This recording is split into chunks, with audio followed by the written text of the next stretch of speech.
Oh, hello and welcome to episode 9 of The Franchise. And I am your host, Daniel Ehrenberg. I am your co-host, Henry Pauley. And today we are talking about Superman, the movie, by Dickie Donner.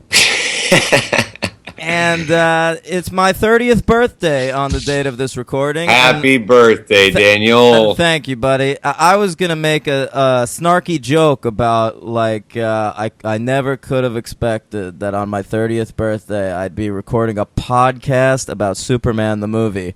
But I could have totally predicted that. That sounds about right. Yeah, it's not that unpredictable. No. And we actually met, we became friends about 2 months before I turned 30. So this also marks kind of our 8-year anniversary, buddy. How about that, really? Yeah. I was 29. I was about, it was April 2008. And I'm 10 days before you. So, yeah. A few months before we became friends. Yeah. I feel like we met in the winter, didn't we? You feel the wrong thing. Yes, we met in the spring. But I remember one of our early conversations being about what our favorite movies were of the previous year, and I said Juno, and you yelled at me. You are absolutely correct, because we met in April of 2008. Oh, okay. So we're still making our list. Oh yeah, that's when we knew we were friends for life, because we were still compiling top 10 lists from 2007, 4 months into 2008, and I did indeed yell at you for saying Juno, and I believe you corrected your list eventually. Oh, it's There Will Be Blood. Right. Yeah. I fell asleep on There Will Be Blood in theaters. And I regret that now. That's completely insane to me. Okay. Yeah. I was very tired, and I'd already seen Sweeney Todd that day. Oh, you did it as a double feature? Yeah, it was a double feature. I very distinctly remember that. All right.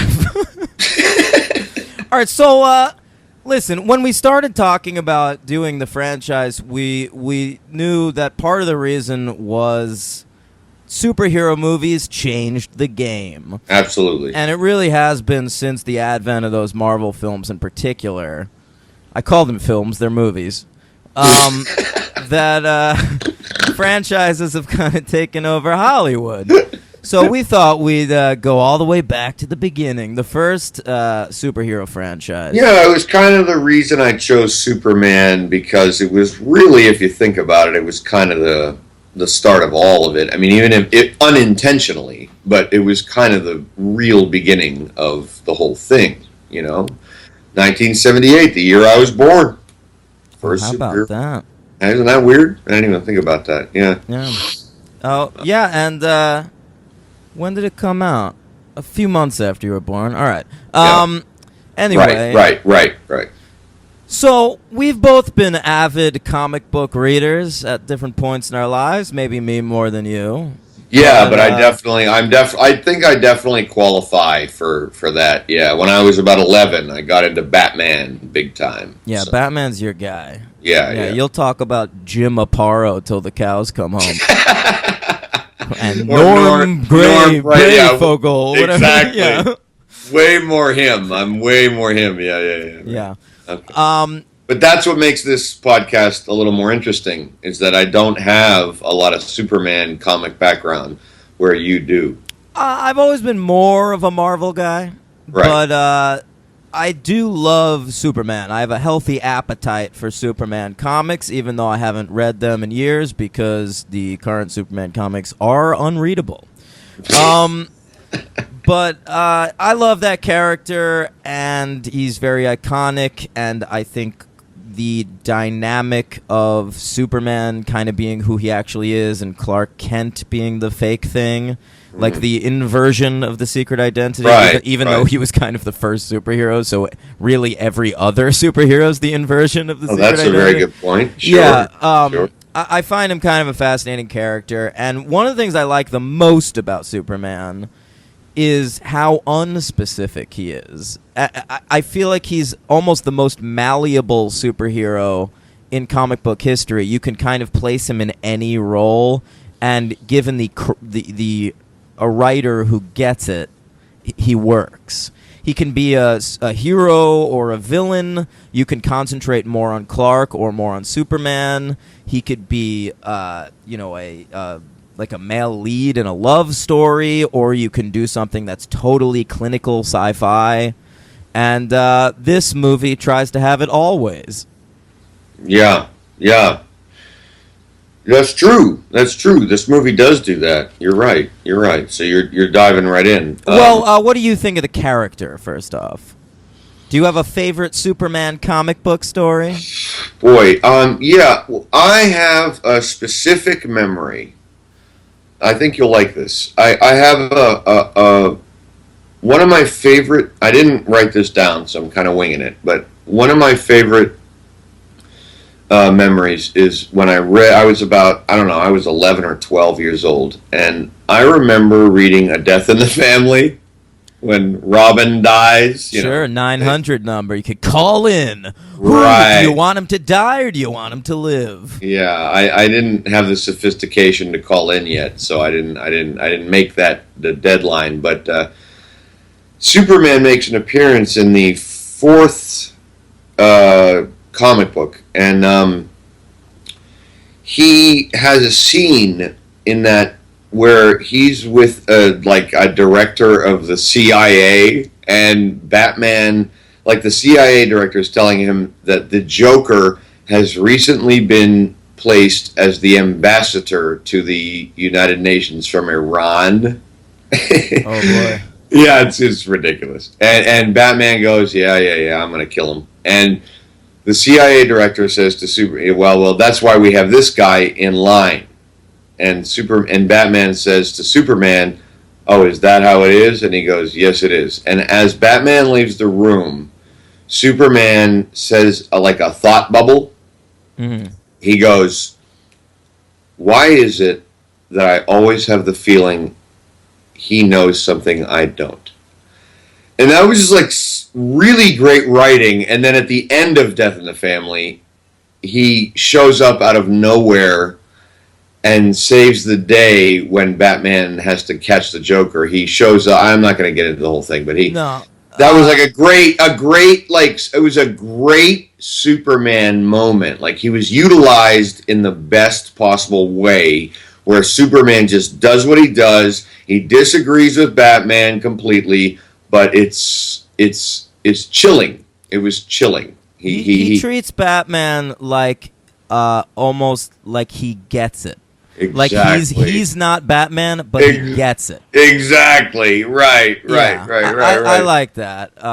Much better writing than, I assume, anything in Dawn of Justice. Yeah, you're right. Well, we'll get to in a couple weeks. Of course. But, yeah, I mean, Superman's had some really great stories, and my favorites tend to be the more off-kilter ones, like Whatever Happened to the Man of Tomorrow by Alan Moore, or Kingdom Come, which takes place in the dystopian DC future by Mark Waid, Alex Ross on the art, and I read the Red Sun. Red Sun's another great one. Mark Millar, where what if Superman landed in Soviet Russia instead of cool. America? I like that. Yeah, and probably my favorite straight-ahead Superman story is from about 10 years ago, and that's New Krypton, Jeff Johns' crossover. Oh, okay. And that was fantastic. But how about we get into the movie? So it made sense that Hollywood decided to go for Superman first. I mean, Batman had the successful TV show in the 60s, but Superman did too, right? George Reeves. Right. Yeah, Batman was a better TV show. Well, both had the but both had the lack of seriousness. But one of them was self-aware about it, and one of them wasn't. Yeah, right. Yeah. Wait. You're right. Clarify for our listeners. Batman is self-aware. Batman is trying to be a comedy, that Adam West show. Okay. Yeah. Okay, so we come to Superman, which was in development for like 5 or 6 years before it was actually made. Right. But we end up with Richard Donner directing a screenplay by Mario Puzo. I love that. Wrote the original screenplay, the writer of The Godfather. I think that's amazing. He handed in a 500-page screenplay, and 3 other writers whittled it down, David and Leslie Newman and Robert Benton. Yeah. And they also were filming the second movie simultaneously, but after a while, Richard Donner kind of gave up on it. Like, he didn't want to be doing that, so he filmed... I mean, we'll get to it more next week, but he filmed 75% of a second movie. I don't think I will not be watching the Richard Donner cut. Me neither. Okay, good. Because it's not It's not the movie. No, that's not the movie I know. It's a DVD special feature. I'm glad that we agreed on that. Yeah, I mean, I watched this Richard Donner original with extra footage, but that's because that was how it was released. Same here, yeah. I couldn't get the version without the extra 10 minutes. I did watch the extra 10 minutes, though. Like this movie needed 10 extra minutes. 2.5 hours, this movie. It's long. It's long. Yeah, it's long. It's long. Did you watch the extra footage?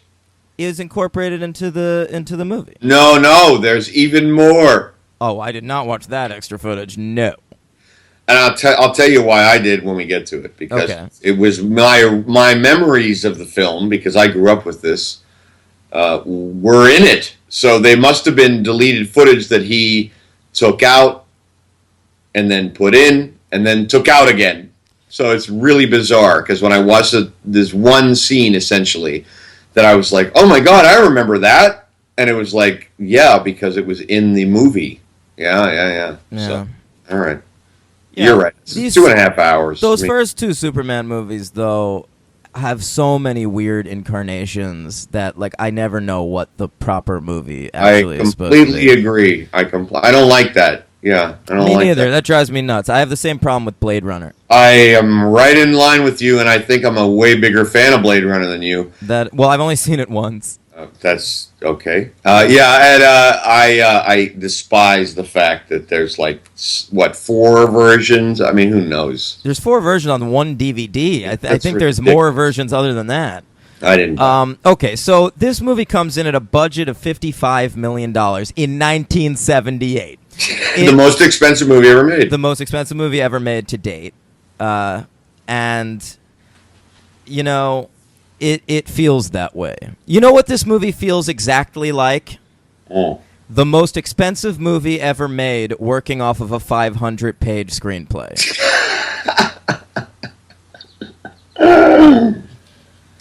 All right. Okay. What meaning what? We'll get to it. Yeah. It has a box office of $300 million. Gigantic hit, obviously. So Richard Donner ends up directing it. Any thoughts on original director Guy Hamilton, who was supposed to make this movie? Yeah, right. He did a couple of Bond movies. He did, what did he do? Goldfinger, Diamonds Are Forever? Yeah, I think a couple other ones, too. There were so many... I got to tell you, listeners, Superman had such a gigantic page with everything, like IMDb and Wikipedia and whatnot, that I couldn't possibly cover all the diversions. So Guy Hamilton has directed a lot of movies, but yeah, he was kind of the go-to for action, foreign. Yeah, he did all those Three Musketeers movies. Right. Yeah. Right. So they kind of settled on Richard Donner, and I mean, it was a good choice. What's your feeling on Richard Donner as a director? Well, I think he's made 4. I didn't write this down. 4 great films. That's crazy. Okay. Let me revise, because I don't feel that I don't feel like it's an argument that I need to have. That tells you something right there. 4 good films. How Donner is not. I feel still overrating him. Really, if I said 4 good films, you say no? I think Donner's always been overrated as a director. It's my feeling that his best film came before Superman, and that's The Omen. Right. So I was going to say The Omen, Superman, Lethal Weapon, and Lethal Weapon 2. And that's it. You know what? I forgot about those Lethal Weapon movies, and I'll tell you why. They have no directorial stamp on them whatsoever. Those are that first Lethal Weapon's a Shane Black movie through and through. Yeah, I mean that's valid. I can't sit here and you kind of got me barehanded. He doesn't have a style. The Omen feels like a fucking William Friedkin movie. The Goonies is a good movie, but that feels like a fucking early Spielberg movie. I never liked it. Yeah. Yeah, well, I was the right age for it. I'm the only person on planet Earth who is not a Goonies fan. That's not true. There's really? many like you. Yeah. Really? Because I've never met anyone. There's detractors. Don't worry. Oh, really? Yeah. I'm impressed. Okay. All right. But I love The Omen, and I have honestly complicated feelings about Superman. And I went into this rewatch of Superman, a movie I haven't seen since I was 18. Oh, wow. Yeah. Expecting to love it and revere it as a classic, and I'm not going to do that. Right. I am extraordinarily sad to report that I kind of feel the same way. I think really? Really surprised you. It does surprise me.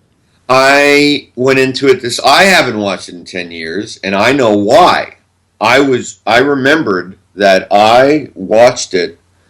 The last time I watched it was in 2006 because I was anticipating Superman Returns. And so I watched this and Superman 2. Oh, because that was kind of a direct sequel, ignoring the third and fourth one. Exactly. Yeah. Yeah. Thank you. Right. And so, but back then, 10 years ago, I remember, it was perfect. As far as I remembered, but didn't quite go there. I got to tell you, I'm really dumping a lot of nostalgia on the pavement here because I still love it. I still think it's great, but go ahead. Let's get the facts out of the way first, and then get to the analysis. Right. It should be noted this was a huge success, both critically and box office wise. It was nominated for some Oscars, nominated for editing, score, and sound mixing. It also won a special Academy Award for visual effects. Now, they used to do that at the Oscars a lot. And I think maybe we're overreaching with this one. It was like Star Wars got one the previous year. They were like, let's do that again.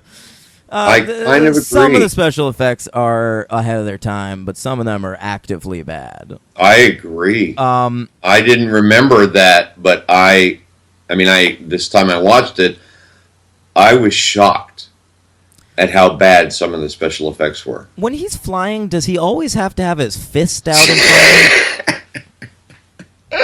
He's just fisting the air. It's okay. It's okay though. Like that motion is all right, but I didn't understand. I kept thinking that, I kept thinking about especially like how I guess I know, let's put it out there, folks, and I'm sure Dan's with me here.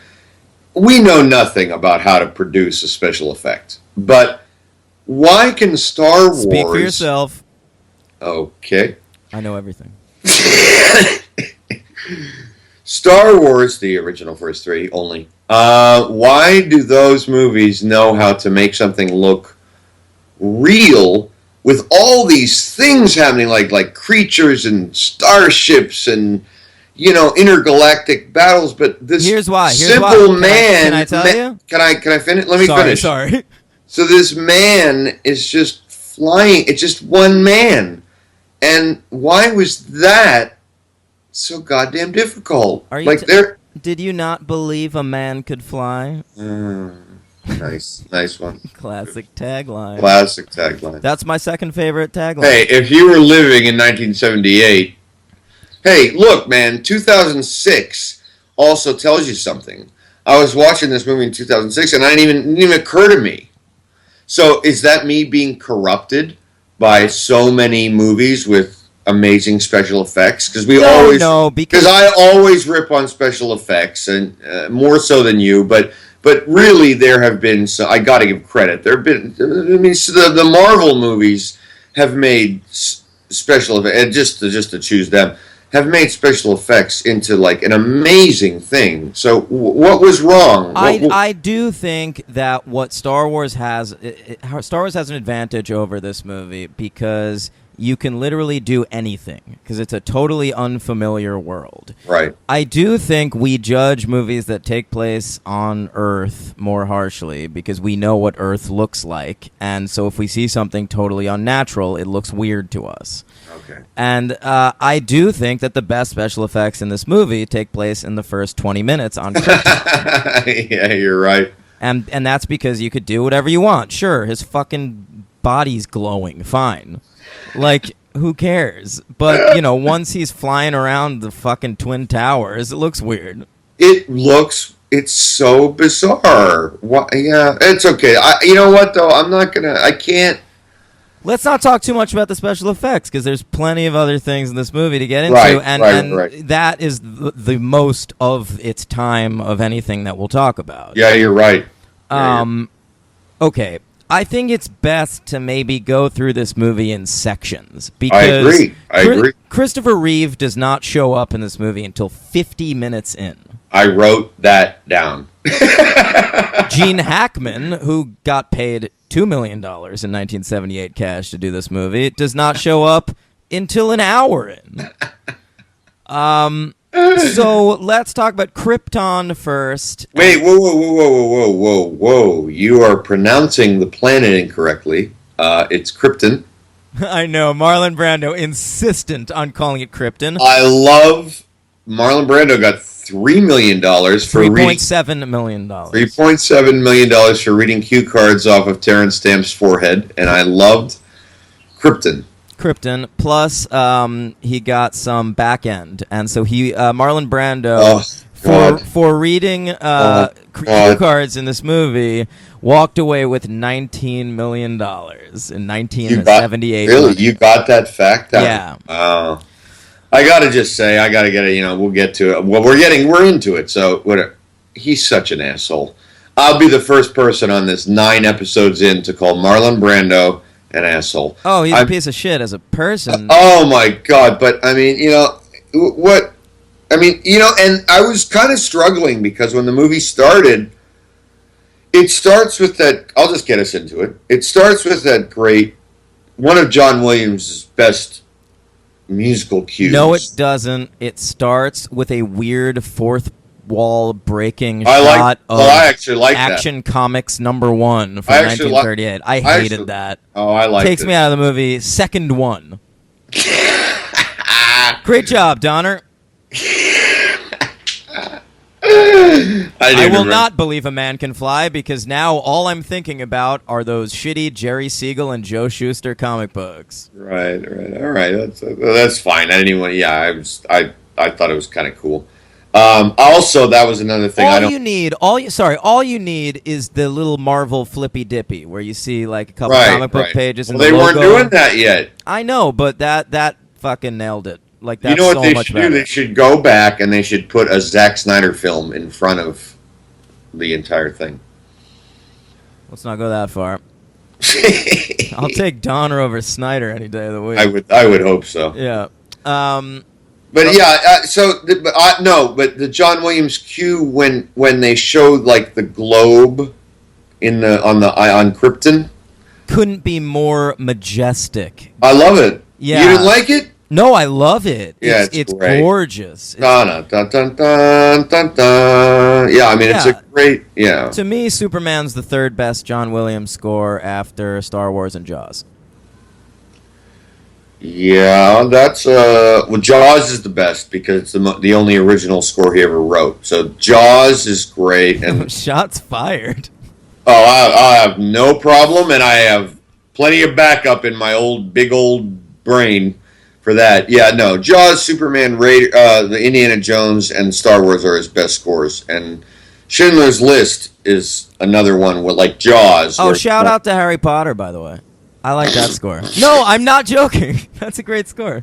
No, I didn't want to get into it because it's going to be a long conversation. I just was going to skip it. Yeah, no, he's great. I love John Williams. He's a rip-off artist. And Jaws is one of the only scores he ever wrote that is not completely stolen from Gustav Holst, Mahler, Strauss, and Wagner. And this obviously doesn't bother a lot of people. Gustav Holst, the planets are all over Superman. This is...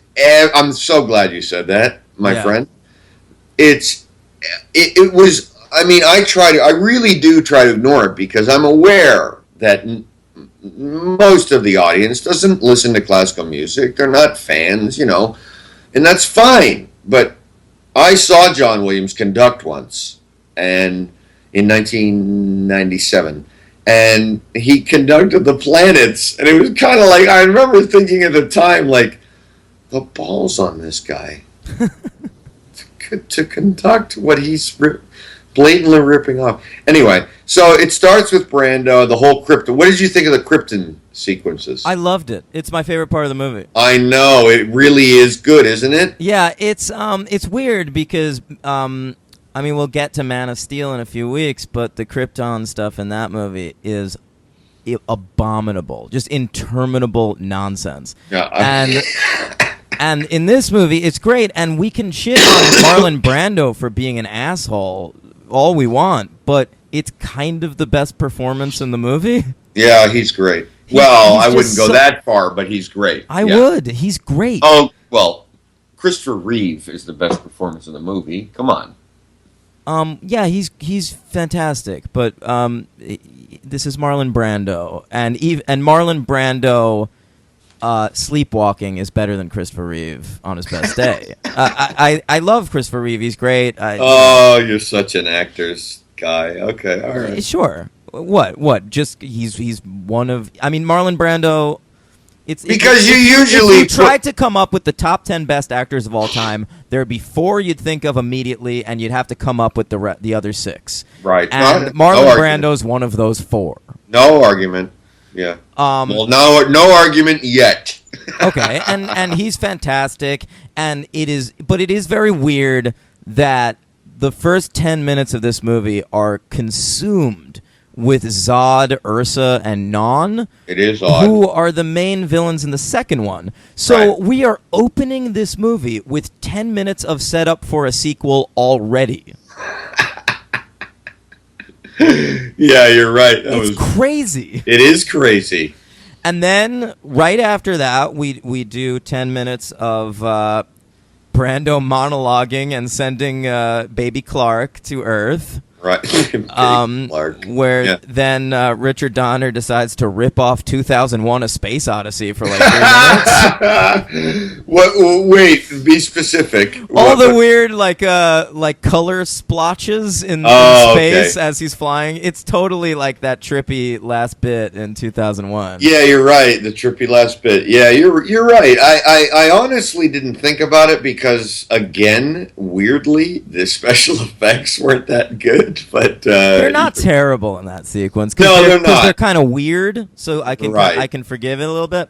Right. But yeah. So then, you have anything else to say on Krypton? I really like the aesthetic of it. I like the look. It's simple. It's clean. I actually do. Yeah.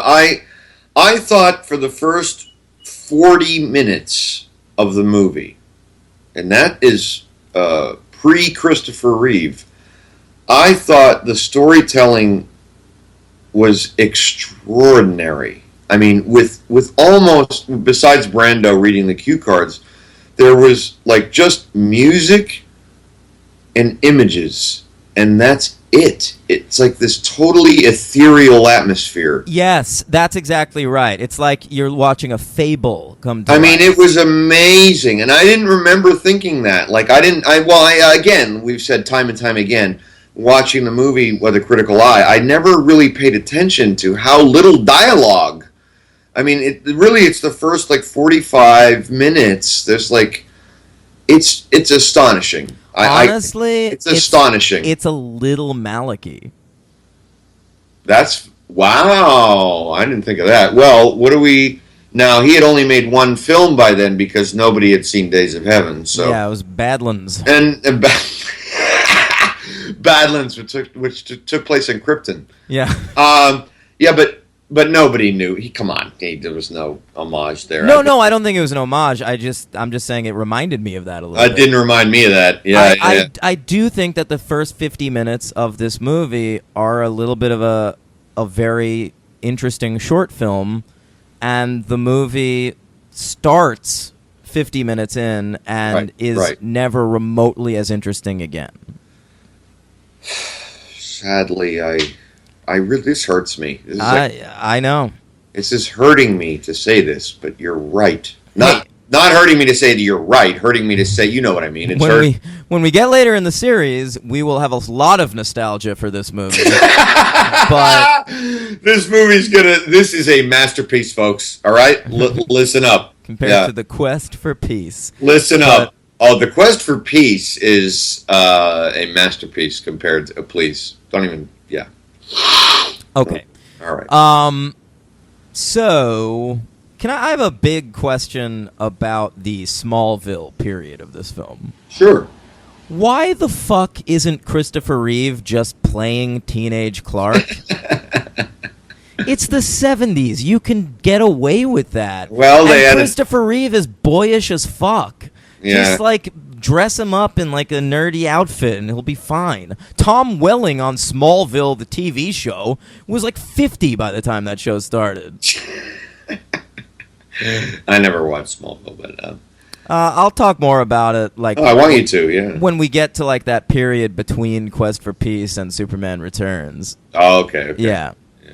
Yeah, it's a very odd. I agree with you. I do like the kid that they got. I think he does his best with an awful black wig. I didn't notice that. It's unbelievable. Maybe I had a better resolution DVD than you, but I never noticed it before. It is distracting. Yeah. Why are you putting? He's already a kid. What do you do? Anyway, who cares? I'm not going to get into it. I'm not going to bash the costume designer for Superman, but I like the kid in it. You're right, though. He gives a very smiley performance. Right, but I guess the reason they don't put Reeve in the thing is because I gotta say, when he makes his first appearance, that's supposed to make an impression, and to me it does. Maybe to you it didn't. It does, but I think it hurts the movie to have 20 minutes of who the fuck is this guy. I didn't feel that way. I found it extremely distracting, but overall, I think that part of the movie is fairly well done. I like the actors who played Jonathan and the all-important Martha very much. Oh my God! Glenn Ford, man. I mean, he's a great actor, and he was a phenomenal Jonathan Clark. I mean, you don't even Jonathan Clark. Yeah. Jonathan Kent. Sorry. What are you doing? Spoiler alert for Batman vs. Superman. Superman's secret identity is Clark. Oh, you haven't seen Batman vs. Superman yet, right? Excuse me, Batman vs. Superman: Dawn of Justice. No, I have not. Okay, right. Didn't mean to spoil anything. Okay, he's his great. last name's Clark. No, but I the name thing gets into the whole. Martha. Yeah, I already know about that. I know. Right. I think I told you. No, you did, but I also heard it on a podcast, and yeah, I listened to a podcast about it, and then I had you tell me the entire plot because I thought I'd never. You have asked to see me it. to. I did. Yeah, I thought I'd never see it, but I guess I will. But he's great. Glenn Ford is great. I mean, he's one of those actors that, as soon as he comes on screen, you're, instantly into the movie. You're instantly, when he dies. It's very sad. I thought it was very sad. Did you not? No, it was a great death. It was a lot better than Kevin Costner being swallowed up by a tornado. We're not there yet. Sorry. Well, I don't know. That's impossible, right? We're going to come back to it, so it's okay. Yeah, this is the first franchise we'll talk about, well, except for that one weird scene in Back to the Future Part 2, where Right. We will see like the exact same thing happen, like with different actors, filmed by different directors in these movies, because this is a franchise that has been rebooted. Kind of. It's a complicated franchise, to be honest. But right now we're just talking about that first one. But that's a good death. It's a good death. Yeah. Yeah, this could be a beautiful death. Kanye West. Okay. Okay. Listen, then everything goes poorly, except for Christopher Reeve. I will say He is so great. You know what the best thing about I don't even care. He's so great. Yeah. the best thing about his performance in the movie is he's very good at changing his body language when he's Absolutely. Clark. Like the clumsiness isn't overdone. No. He genuinely does seem like a different person. He is an actor. Yeah, he's good. Good. And you know, I feel sorry for him because I feel bad. He was the you please engage in a dialogue with me on this if you want. He is the first, in my opinion, the first really, really good actor to truly never overcome the typecast of playing a superhero. He just never did. He couldn't get cast in other roles. I remember him in The Remains of the Day, and he was great. And I remember him in Death Trap, which I'm sure you never saw. Am Yes, I right? I did. I was going to bring that up as, Oh! my favorite non-Superman Oh! Christopher Reeve performance. Good call, my friend. I'm proud I of you. adore Death Trap. You know I love it because it's a bottle movie. No, but I didn't know you'd seen it. Not many people have. Yeah. Yeah, I And was he's at a- a friend's house in college, and her dad had that movie on, and I like ceased to hang out with my friend, and I just watched that entire movie, and it was great. I saw that movie. It's Lumet, right? Oh, I don't know. I don't think it's remember. a Sidney Lumet movie. Makes sense. Yeah. I know why I saw it, because I was about 19 or 20, and I was working at the Symphony in Pittsburgh, and they were doing the play. And so I saw the play, and it was really good, and so I was like, oh, I wonder, I heard that there was, this is internet craze, oh, I wonder if there was a movie, and there was a movie, and it was Christopher Reeve and Michael Caine. It's an amazing movie. Really good. Both of them are great. And, Sure. Yeah. The twists are genuinely surprising, and the performances are great. Christopher Reeve plays a gay fella, is that right? Right. They're a gay couple. That's right, yeah. Right. Um, It's been a very long time since I saw it, but yeah. Me too. I've only seen it once, but it was Right, fantastic. me too. Yeah. I will say I also like that movie Somewhere in Time. I couldn't get through that movie. Really? I like that movie. I think that was like one of those movies that was like on TV, and I was like, Christopher Reeve? And That's exactly why I saw it. Exactly, but I tuned out. Isn't that like Jane Seymour or something? Maybe that sounds right, but it has to do with like a painting that lets them I travel through think so. time. I think. Oh, no. Yeah. But he's very good. Now let's talk about the elephant in the room. All right, go ahead. Well, it's not the elephant for me, so you go ahead, my friend. The villain of this piece. I'm going to lower my blood pressure for this entire conversation. The villain of this piece is Lex Luthor, played by Gene Hackman, another contender for 10 best actors of all time. Yeah. In one of his worst performances, if not his worst. And I will say, he must have gotten an earlier draft of this screenplay where Mr. Maxiplack was the villain and not Lex Luthor. For non-fans of the comics, Mr. Maxiplack is a tiny little imp that plays tricks on Superman. And, he's basically the Great Gazoo, and that's what Gene Hackman is playing in this movie. Oh, maybe it won't be such an argument anyway. Okay. All right. Here's the thing. All right, here's the thing. Gene Hackman is playing a role. Now, I actually I want you, for our listeners, because like me, actually, educate me on in 1978 who was Lex Luthor. One of the smartest, most competent men on the planet. Slash what? Powerful? Wears an exosuit or that? No, that wasn't until the 90s. All right, so make that clear. Maybe late 80s. Yeah, he's just a man, but he's a smart man, so smart that he has the power to take down a Superman. And that's all you got? What do you want me to say? He's one of the best villains in the history of comics. It's him and Magneto, as far as I'm concerned. Whoa. And the Joker. Yeah, I was just going to say. Sorry, the Joker doesn't have a lot of reverence in my head right now after seeing all these pictures of Jared Leto. Yeah, that's fair. But, so, what is Gene Hackman going on? I mean, he's going on the smartest man on earth. He's going on a script.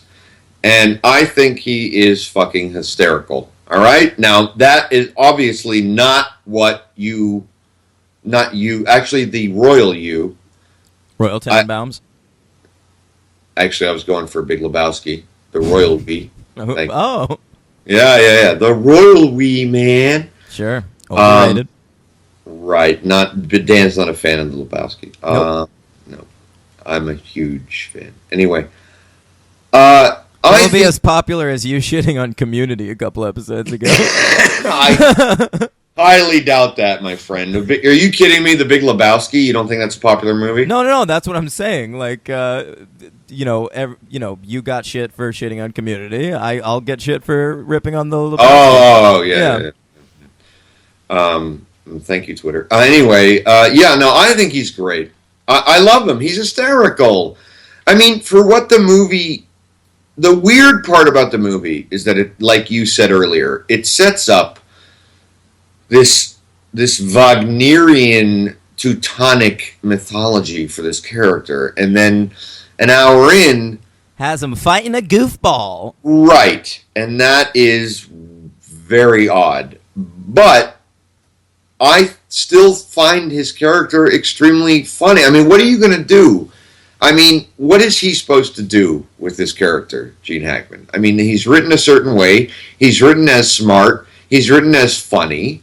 He should be playing it as snarky. He is snarky. But no, he's playing as a fucking Three Stooges character. I don't agree with that. You don't like when Superman knocks his door down and he says, my attorney will be contacting you. You didn't like that? That's one of the only moments I laughed at. It's my favorite line of Gene Hackman's. It's very good. That's a good moment. You can give me 3 or 4 of those. You're not going to convince me that the performance works. But the thing is that I give you 3 or 4 of those, and that is the performance. I mean, so your thing here is very, very intriguing to me. Your thing here is Hackman, not the way it's written. Oh, the way it's written is terrible too. Right. But I'm not entirely blaming Hackman. I think Hackman is great casting. I don't think he's playing it properly, and part of that is the script. You're right. But there are scenes in this movie like where Otis is like robbing the armored truck on the bridge or whatever. Yeah. And the way Hackman communicates with him on the walkie-talkie, it's like, what am I fucking watching? What is this? How is this the same movie that had Jonathan Kent dying like 20 minutes earlier? Like, right. It's ridiculous. I'm with you. We didn't comment on you didn't think that. We didn't comment on the that we see a little boy's penis before we see either Christopher Reeve or Gene Hackman in this movie. Sorry. I just always find that funny that like you're watching a Superman movie, all of a sudden it's like, oh, it's like a 12-year-old boy's dick. Well, he's like 5, isn't he? Maybe, I guess. Yeah. But it's not a baby. It's uncomfortable. It's a little weird. Yeah, I agree. That was like, I guess, what they did back then. They didn't even care, right? It wasn't like a thing. They didn't even care. Where is that kid today? You think he like brings girls over and is like, let's watch Superman and gets that part? That's my dick. Look, I was Superman when I was 5. Check me out. I'm not the same, though. I'm not the same. I don't look like that anymore. Check me out. I swear. I swear. It's Christopher Reeve size now. But it works. I wasn't in a horse accident. Anyway, look at it. Look at it. It has some Jack Daniels. I got really good scotch from Richard Donner. He sends it for me every year on my birthday. Every year on my birthday. For the indignity of having my dick on screen 30 Every year after 1978, he realized what he did to me. He ruined my life. He gives me a nice blue Johnny Walker. I guess now we know why Bryan Singer had so much reverence for the Superman movie. That's right. Yeah. Okay. Back to Gene Hackman. What an asshole. Okay. Yeah. As bad as Gene Hackman Bryan is Singer. in this movie, yeah, Bryan Singer, he's a child molester. But as bad as Gene Hackman is in this movie, let's talk about his henchmen. We're gonna disagree again. Are we really? I love Otis. He's funny. The only thing missing from Otis is every step he takes, you should just hear on the soundtrack.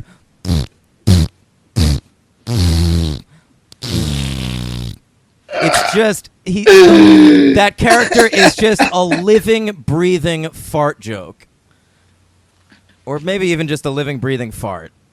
It's terrible, and the girl is just like, let's put a girl. Whoa, Miss Tessmacher, come on. She's just a lady. That's her entire role in this movie. Oh my God. Oh, I can't even handle this analysis. I'm dying. I just want you to do this. Superman for no reason.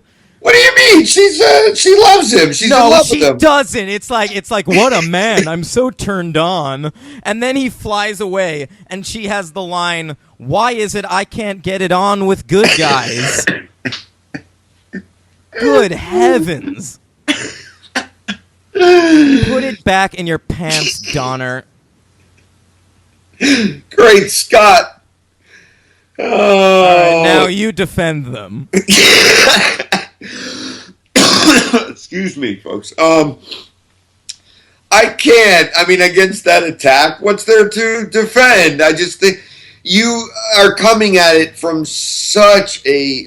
honestly, I gotta say, you are... in this attack, you are becoming what you beheld, which is... later on when we get to the series, you despise the gravitas and seriousness which the later Superman movies take themselves with. You're talking about Man of Steel. I love, Parker Posey in Superman Returns. Yeah. Yeah, fine. I'm talking about Man of Steel. I'm talking about, in general, the dialogue that has taken place about Superman, like Batman versus Superman, like all the heaviness, and you like the light atmosphere, as far as I remember you, my friend. But this movie starts with 50 minutes where they're treating Superman like it's the fucking Bible, and then all of a sudden we're getting fart jokes. It doesn't work. It's fine if you wanted to make a light Superman movie. I think kind of that's what the second one is, and I remember liking that, but... I haven't watched it again yet. Me neither. But this movie... I mean, look... superhero movies should have jokes in them. They shouldn't take themselves too seriously. They should be funny.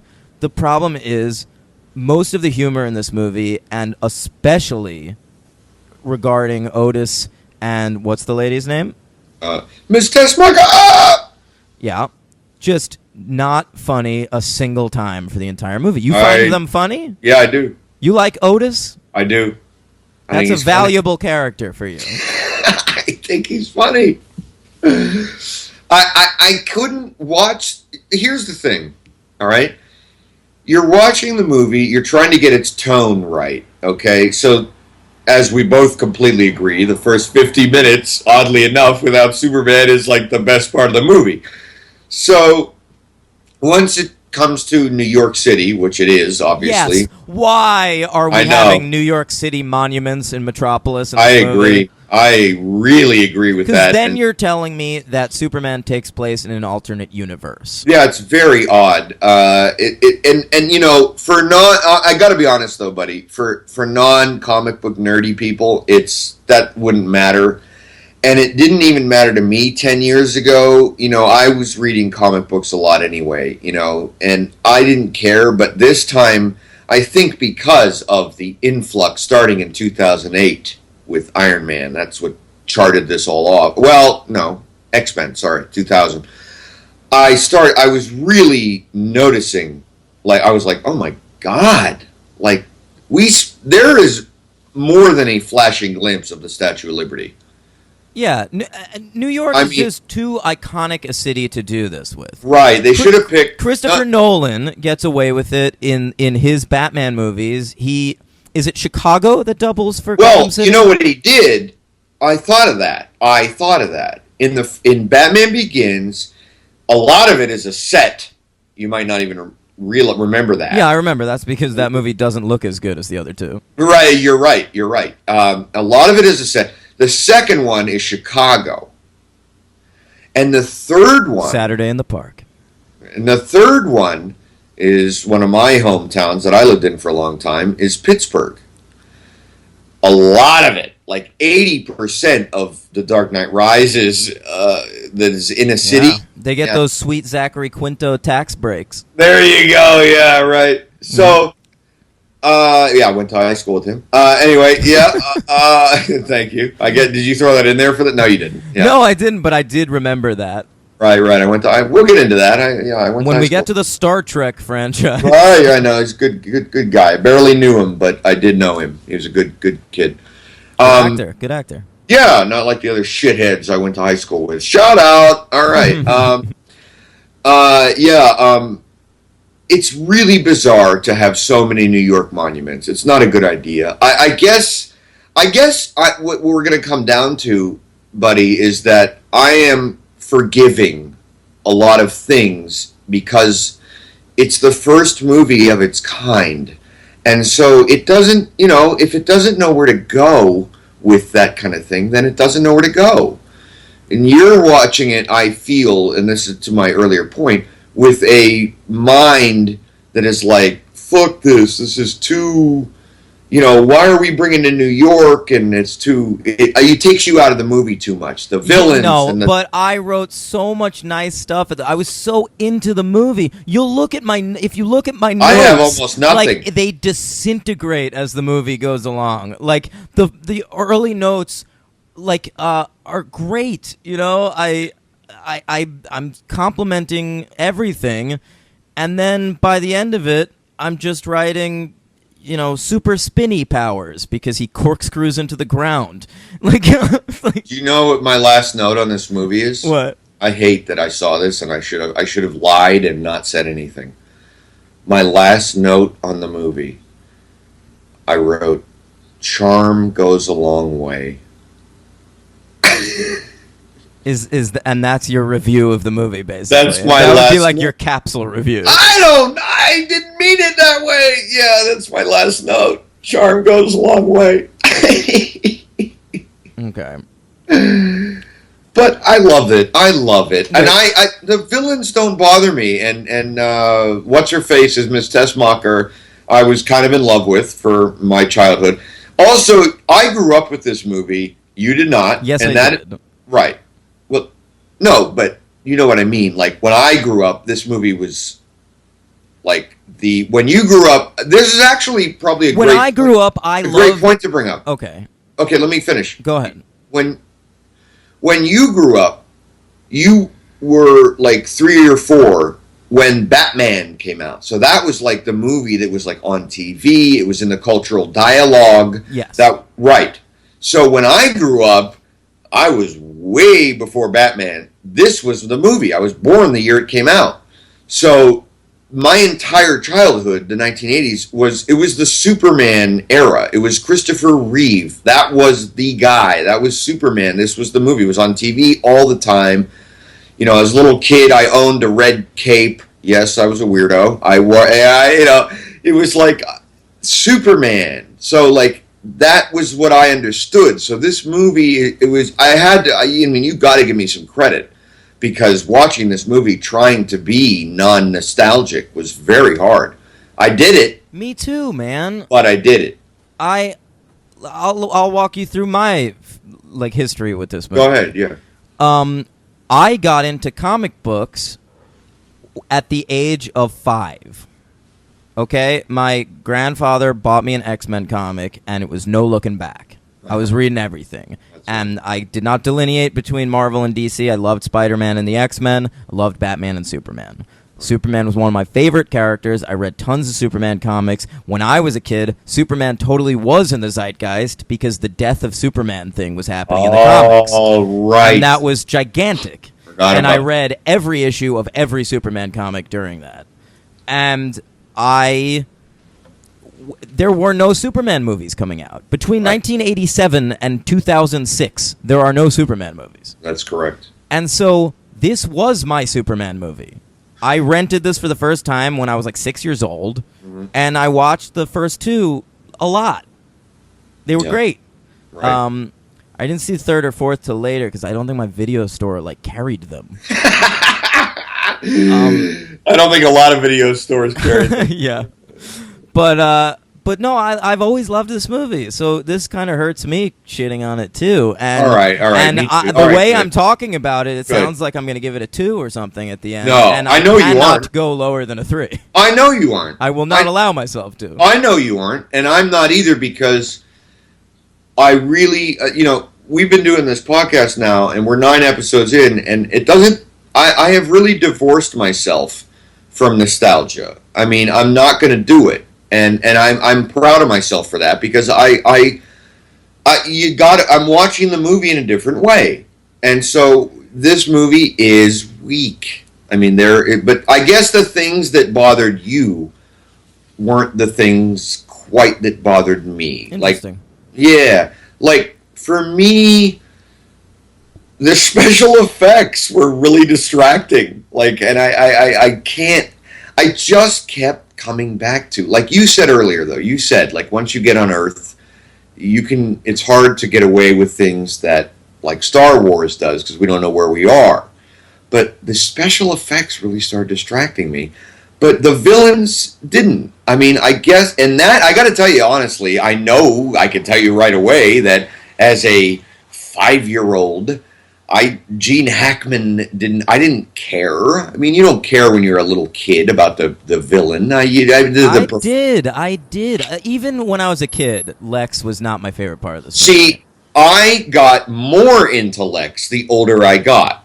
Okay? I remember finding for the first time hilarious the line where Gene Hackman goes, doesn't it give you a shudder of electricity just to be in the same room with me? I mean, I didn't get that when I was a little kid, but I think that's very funny. I mean, the role is what it is, okay? He's not, as we'll later see in 2 very bad depictions. What? I said 2. I like Kevin Spacey more than Gene Hackman. I'll say that right now. Oh, God, I'm going to have to drink a lot of Gatorade before that. Tall drink of water. Oh my God. Okay. Yeah. He's abominable. But anyway, it's funny. He's funny. He's the comic relief. He's funny. I don't know. You might argue, does the movie need comic relief? I don't. I think the movie does need comic relief, but I think it has it in the form of the staff at the Daily Planet. Because I think the depictions of Jimmy and Lois and Perry White are fantastic. And I do think it is a crime that we're an hour into this podcast and have not brought up Margot Kidder yet. I agree. I didn't know if you were going to, so I didn't say anything. Yeah. She's Lois Lane. She's the second lead in this movie, as far as I'm concerned. I totally agree, and she is great. Even though Marlon Brando is first billed. Marlon Brando, Gene Hackman, Christopher Reeve. Christopher Reeve doesn't come up until after the Superman title. Yeah. Did you notice that? Yeah. I think it's Brando, Hackman, Donner, Superman, Christopher Reeve. Yeah, it's amazing. Oh my God, I love it. what an era of Hollywood. Wow, you fucking assholes. I will Anyway, say that Lois came down to Margot Kidder or Stockard Channing, and I think Stockard Channing kind of would have been a great I did Lois, not too. know that. And Yeah. she would have been great. She would have been fantastic. Well, I watched the screen tests for this movie. I just Oh, had boy. fun. I had fun with this movie. I had whatever the extra features are were on my 2001 flip over the disc DVD. Yeah, I had that too. Yeah, we have the same edition. man. Probably, yeah. Watch it just for fun. It's so fun, and most of them are not recognizable people at all. But it's just hilarious, like all the screen tests. And Okay. Margot Kidder's great. I don't love her in every moment of this movie. She has Right. that manic Margot Kidder energy Yeah, that right. I don't always think works for Lois Lane, who's supposed to be a hyper competent reporter. Right. I do think actually Stockard Channing might have been the better choice, but she's very good. I don't quibble. I like Margot Kidder as Lois Lane. She's probably the best Lois Lane in any of the movies. Obviously, she's stop. She's the Well, best. Amy Adams is a better actress than Margot Kidder, but Yes, they she don't is, give her anything but- to do in that Man of Steel. And, Right. I agree, but I agree with you on everything you just said. Yeah. But Margot Kidder is Lois Lane. I mean, she's the best one. I don't think there's a definitive Lois Lane on Oh, okay. screen. All right. But, Well, actually, but that's Margot fair. Kidder That's is fair. the closest they've come. Because when I read Superman comics, I do not actually. Yeah, I don't think of. That's a whole other discussion we'll get into, which will be great at some point. About I know you're. Yeah, big on- that's a thing I do. To me, Right. the definitive superhero performances are the ones where I start reading the character in the comic as the actor who plays them in the movie. I now do that with Robert Downey Jr. I do that with Hugh Jackman. I do that with Chris Hemsworth as Thor. I do that with. I don't know. I'm trying to think. I don't think. Yeah. Whatever. You were able to do that. That's very hard for me. Which is a different mindset. I'm able to do that a little bit with Iron Man. Oh, I do that with Chris Pratt as Star-Lord. Well, yeah. I mean, who else would you have as Star-Lord? Yeah, well, but to me, I never liked the Guardians of the Galaxy character the comic, because Star-Lord always just seemed like a generic hero to me, and when you give him that Chris Pratt voice, that sort of roguish Han Solo-y thing, like all of a Right. sudden he instantly becomes a more interesting Oh, that's character. true. It's true. Yeah. Anyway, but Margot Kidder. Margot Kidder. She's great. Jimmy Olsen's great. That whole Daily Planet scene. Jimmy That- Olsen, by the way, that actor becomes the second actor to cross over franchises after Timothy Oliphant. Yeah, I didn't have a superhero count in this movie Yeah, because it's all of them. Yeah, right.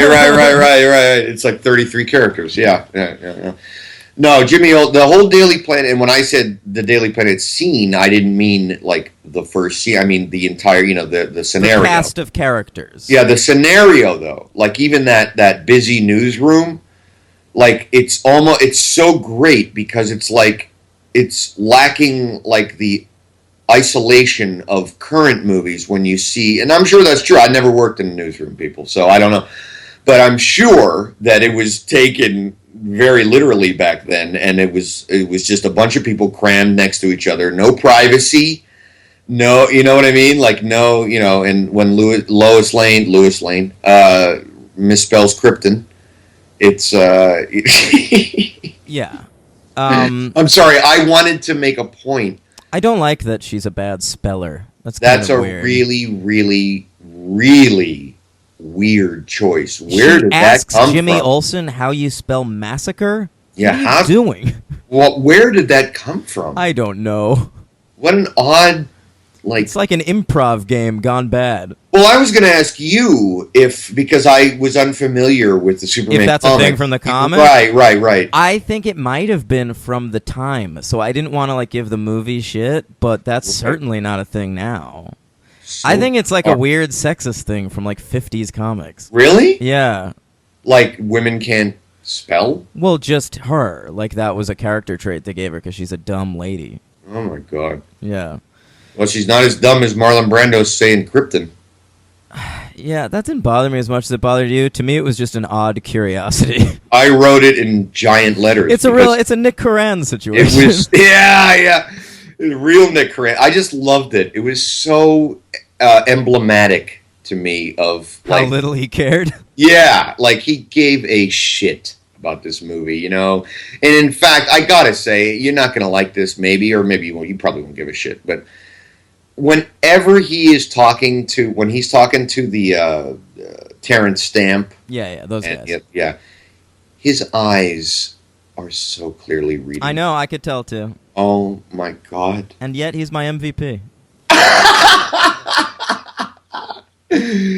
Are you serious? Yeah. He's my LVP. I will say I'm not giving Christopher Reeve an MVP in any of these, and it's just because he's the lead. It's like what I did. I didn't give Bruce Willis MVP in any of the Die Hards either. It's just such a clear lead character. No, I disagree though. I disagree. Well, fine, you can. It's just a rule I'm giving myself. So don't shit on me for not giving Christopher Reeve. No, but he's great. Why Superman. are you giving Marlon Brando? You're giving him because he just... I love him. He adds so much gravitas to those opening scenes. I think it's a great performance, even with all of the weirdness. Yeah. Well, my MVP is Christopher Reeve. Okay, and your LVP is Brando? Yeah, and honestly, an LVP was... I'm sure your LVP is, Otis. It's Otis. Right, okay. It's Otis. My LVP is... Yeah, no. My LVP's Brando, just because he's so great, but I mean, what the fuck, man? I guess I'm looking through it. It's a little unfair. I'm looking through it from, like you are, in certain other roles and parts, but I'm looking through retro glasses, and I'm just like, what are you doing, man? You're great, but come on. He's also... He's so great. He's so stentorian in his delivery. I like that. Yeah. It's an alien world. It's different. It's a different energy from the rest of the movie. Because Marlon Brando really gave a shit whether it was another world. No, but they cast Marlon Brando for his name, but Marlon Brando's giving a Marlon Brando performance, and I'll watch one of those any fucking day of the week. All right, I'm changing. You know who my LVP is now? Who? The Statue of Liberty. Fine. Christopher Reeve gets the MVP, though. Okay. We should talk about two of the more notorious sequences in the film. Okay. I don't know what you're about to say, so sure. Let's start with the Superman flying Lois around sequence with voiceover from Margot Kidder. Not good. Never bothered me before. Bothered me this time. Are you telepathic? Bothered me this time. Can you read my mind? I wonder as we fly through this expanse of stars. Why? Where did you come from, man of light? What is your nature and history? Can you read my mind? Are you telepathic? Do you experience telepathy? It's so obnoxious. Yeah, I agree. Until the very last quarter of what you were saying, I actually thought you were quoting the movie. Yup. Nope. I was making it up. Might as well have been in there. Yeah. It's bad. And it's sad because maybe you agree with me on this. I don't know. Did you remember that as something that was nice? I remembered it being... I remember the special effects looking bad, but right. I remembered it being a sweet scene, and I didn't remember the voiceover. I thought they were talking to each other during that scene. But no, she's just yapping at us in a weird echo chamber. Really weird, yeah. It's so strange. It is strange, I agree. And lastly, we should talk about Superman saving the day by running around the world to reverse the Earth's gravitation. I will not agree with you on that, because I think that he saves the world by making the Earth go back in time a few minutes. Yeah, but within the movies... or he saves Lois. He's already saved the world, right? Right. Yeah. He does it for a woman. He does it for love. He does it explicitly against the instructions of Marlon Brando. I did not have a problem with that. I knew it was coming, and I wondered, like, ooh, like, is this going to work? Because this obviously... No, it shouldn't work because that's the dumbest thing I've ever heard, even if he is Superman. I liked it. I didn't care. It's just impossible. My suspension of disbelief doesn't run that far, and we're talking about a Superman movie. Like, sure, he shoots lasers from his eyes. He can see through anything. He knows that Lois doesn't have lung cancer because he looks at her lungs. That's really bad, by the way. Would you, if you were Superman, would you, nice little tangent here, would you, like, tell a reporter your weaknesses? Yeah, that was really bad. I noticed that, too. What are you doing? Yeah. Like, hey, Lois, by the way, I can't see through lead. Just tell everybody around in 1978, what are we saying now? Just tell the Russians that I can't see through lead. Yeah. Make sure you jot that down. Yeah, just stand up in front of the UN and be like, by the way, there's a thing called kryptonite. Well, to his credit, he doesn't know that in this movie. I'll actually give that... movie... Until the bit where Hackman throws a kryptonite necklace on him. Yeah. I'll give him that. Superman's intelligence is not that dumb. He doesn't... Why would he... He doesn't know that. He doesn't think about it. So when the kryptonite hits him, he kind of doesn't... By the way, very good reaction by Christopher Reeve. He is... that's one of the other reasons he gets my MVP. Because in this movie, he is playing the ridiculous and plays it straight, but with charm and humor. It's a very... Hackman. Okay. Very, very hard line to walk. Would you agree with that, with Christopher Reeve? 100%. You'll not hear me say an unkind word about Christopher Reeve, and that's not just because he's a dead guy. Right. Like, I love Christopher Reeve. I loved him his entire life. He showed up on Smallville in a wheelchair, and it's like one of the best episodes of Smallville. Like, you know, he was killer until the very end. Yeah. Yeah. No, he's great. And I used to do a sweet impression of him. Do you remember that? I used to move my finger a little bit. I do remember that. You were quite an asshole in the day. Yeah. I could still do it. I'm still an asshole. Yeah, I know you are, but you can't do it on the podcast, really. I know. It's too visual an impression, guys. Sorry. Oh, God. All right. Do you have anything else on this movie? No, really. I mean, I still got to say I loved it. It's a classic movie. It's classic. I loved it. I'm okay. All right. I'm giving it 3. You're only giving it 3 stars? I know. I thought I was going to give it 5. That's really fucked up, my friend. I'm sorry. That's not fair. I'm going to run into the same thing you ran into with Scream, where you gave the first one 3, and then you kept liking movies worse, so you weren't in. So it was like, remember Scream 4, you were like, I kind of want to give it a 3, but I gave that first one a 3. Absolutely. Yeah. Okay. I'm gonna go with 5. God. No, you listen.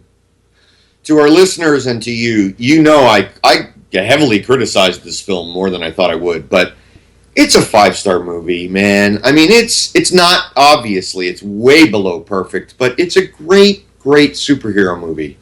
It's great. I mean, you know, all the flaws that are inherent with what happens in this movie, it's still a classic movie. I mean, it redefined an entire genre. It made an entire genre. I don't care about influences. I do. And